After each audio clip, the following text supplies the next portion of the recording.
शरद सोनवणे आहे. दादा, काल खरं तर जुन्नरमध्ये आदिवासी समाजाचे प्रश्न सोडवण्यासाठी बैठक आयोजित केली होती. मात्र या बैठकीमध्ये तुम्ही प्रकल्प अधिकारी आहेत त्यांना सुद्धा धारेवर धरलं आणि त्यासोबत त्यांना मंत्री पाठीशी घालताय असा आरोप केला जातोय.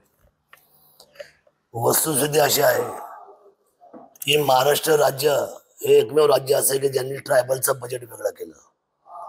एका बाजूला सर्वसामान्य महाराष्ट्राचं बजेट आणि दुसऱ्या बाजूला ट्रायबलचं बजेट.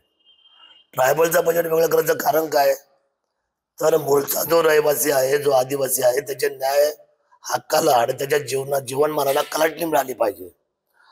पण परिस्थिती अशी आहे का जे घोडेगाव प्रकल्पाचे अधिकारी आहेत देसाई, त्यांचा एवढा मोठा पाडा सगळा चोरीचा, भ्रष्टाचाराचा आणि चुकीच्या वागण्याचा. मला कळत नाही की यातला पाठीशी घालायचं कारण काय.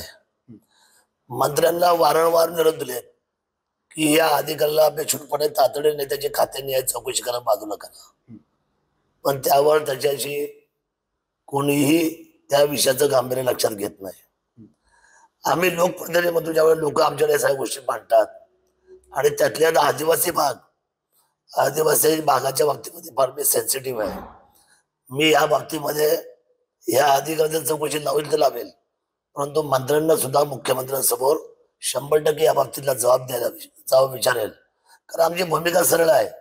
आमचा आदिवासी बांधव ज्या परिस्थितीमध्ये वरती काम करतो, उन्हाळा, हिवाळा, पावसाळा, अतिशय गंभीर परिस्थिती आहे.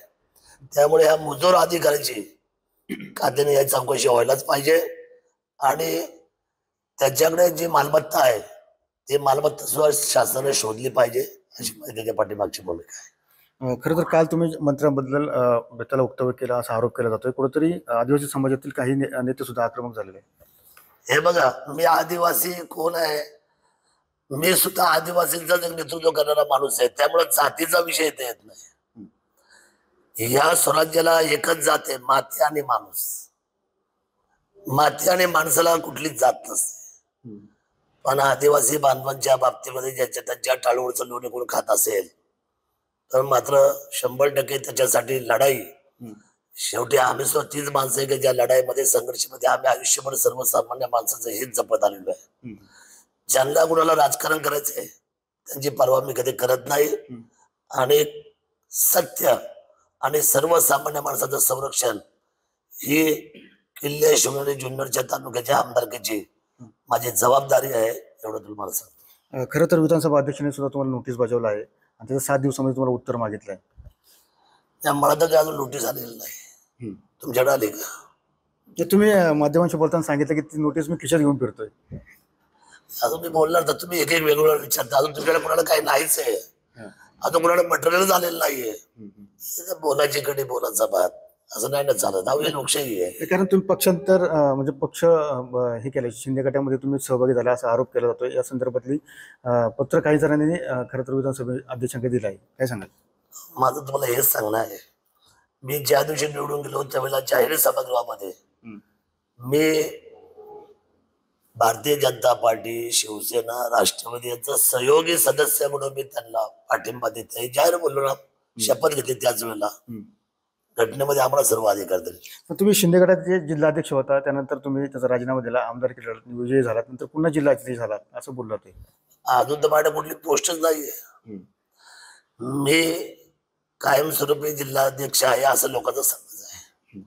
काम चांगलं असलं, आता मी मागच्या वेळेला माझे आमदार झालो पण लोकांना मीच आमदार वाटायचं. काम चांगलं असलं का लोकांना पोस्ट करत नाही. आजी का माझे काम चांगलं असेल, रोज जनतेमध्ये आपण असलं का लोकांना आजी माझीचा फरक कळत नाही. त्यामुळे मी कुठल्याही राजकीय पक्षाच्या कार्यव्यवस्थेच्या पदावर काम करत नाही. कारण मी आता अपक्ष आमदार म्हणून निवडून आलोय. जनतेने मला महाराष्ट्राच्या विधिमंडळात पाठवलंय. पण होय, मी सहयोगी सदस्य आहे शिवसेना, भारतीय जनता पार्टी आणि राष्ट्रवादी अजितदादा पवार. विधानसभा अध्यक्षांकडे कोणत्या प्रकारचं नोटीस तुम्हाला आलेलं नाहीये? म्हणजे त्या अजूनपर्यंत मला काही प्राप्त झालेलं नाही. आणि एवढे घाई काही आहे, जनतेच्या दरबारात जिंकलेलो माणूस आहे मी, जनतेच्या, आणि प्रचंड ताकदीने. त्यावेळी घाई काय तुम्हाला झाली एवढी आहे? थांबा जरा. कदाचित हे असे सगळे जे प्रश्न त्याचे उत्तर जनतेच्या दरबारात पुन्हा शांतपणे येतील, एवढी काळजी करण्याचं काय कारण नाही. नक्की ज्यावर पाहिलं की मी जनतेच्या दरबारातून निवडून आलेला माणूस आहे, अशी प्रतिक्रिया या ठिकाणी आमदार शरद सोरेन यांनी दिलेली आपल्याला पाहायला मिळते. सुनील थिळे, TV9 मराठी, जुन्नर.